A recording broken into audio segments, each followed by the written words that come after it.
اعوذ باللہ من الشیطان الرجیم بسم اللہ الرحمن الرحیم۔ دین پر عمل کرنے میں ایک بہت بڑی اہمیت اس بات کی ہے کہ ہم صرف اسی چیز پر عمل کریں اور اسی چیز کو دین کے طور پر اختیار کریں جو محمد بن عبداللہ صلی اللہ علیہ وسلم آخری پیغمبر نے ہمیں دی ہے۔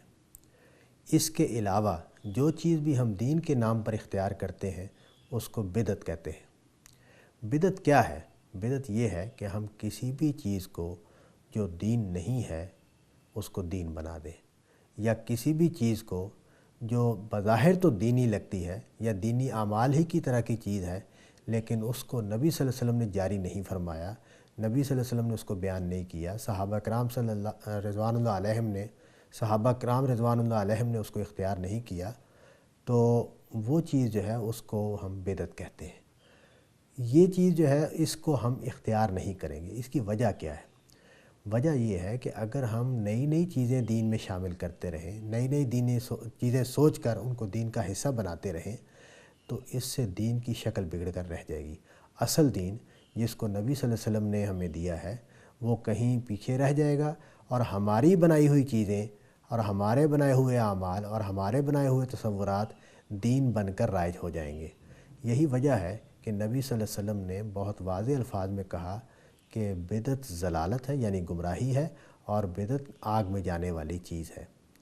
کوئی چیز نئی جو نبی صلی اللہ علیہ وسلم نے بیان نہیں کی، جو صحابہ کرام رضوان اللہ علیہم، کوئی نئی چیز جو نبی صلی اللہ علیہ وسلم نے بیان نہیں کی اور صحابہ کرام رضوان اللہ علیہم کی زندگیوں میں موجود نہیں تھی، اس کو آج ہم کیوں اختیار کریں؟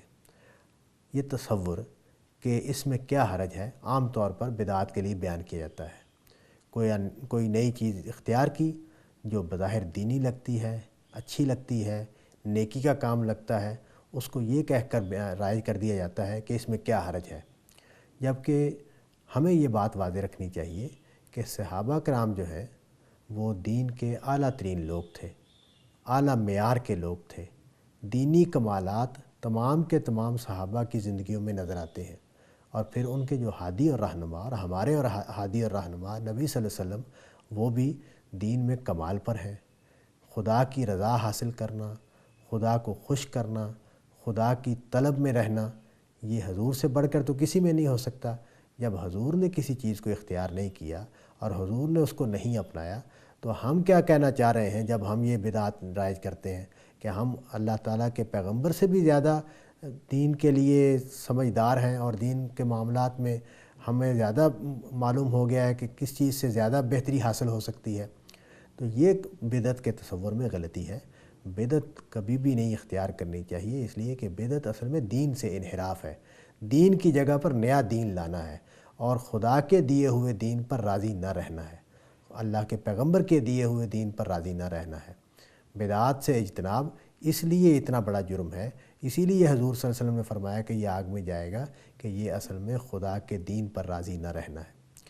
پھر مزید یہ ہے کہ یہ تو دینی رویے ہیں، ان میں دو خرابیاں پیدا ہوتی ہیں۔ ایک خرابی تو یہ ہے کہ ہم دین کے معاملے میں بے پرواہی کا شکار ہو جاتے ہیں، دین سے کے احکام سے بچنے کی صحیح میں مبتلا ہو جاتے ہیں۔ اس سے بھی ہم کوئی نئی چیزیں شامل کر لیتے ہیں، نئے تصورات اپنے دین میں شامل کر لیتے ہیں، اور دوسرا رویہ بھی اس کے برابر پیدا ہوتا ہے، وہ یہ کہ ہم تشدد اختیار کر لیتے ہیں۔ ہم یہ چاہتے ہیں کہ ہم زیادہ سے زیادہ دینی بنیں، زیادہ سے زیادہ آگے بڑھ کر عمل کرنے والے بنیں، اور اس میں ہم نئی چیزیں دین میں شامل کر لیتے ہیں۔ یہ دونوں محرکات غلط ہیں۔ ہمارا دین توازن کا دین ہے، ہمیں وہی نماز سکھائی گئی ہے جو مطلوب ہے، وہی خیرات اور روزہ سکھایا گیا ہے جو مطلوب اور مقصود ہے، وہی اعمال سکھائے گئے ہیں جتنے اعمال ہونے چاہیے، ان کی مقداریں، ان کا رویہ، ان کا طریقہ طے کر دیا گیا ہے۔ اگر ہم ان میں اضافہ کریں گے تو وہ توازن خراب ہو جائے گا جو دین میں ملحوظ رکھا گیا ہے۔ تو بدعات کی خرابی کئی پہلوؤں سے ہے۔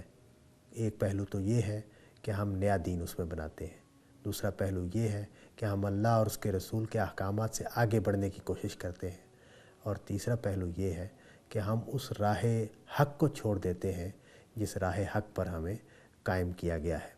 تو بدعات سے گریز دونوں پہلوؤں سے ہے۔ ایک تو یہ کہ اس میں دین کی حفاظت ملحوظ نہیں رہتی اور دین کی حفاظت کو نقصان پہنچتا ہے، دین کے تواتر کو نقصان پہنچتا ہے، دین کے تسلسل کو نقصان پہنچتا ہے۔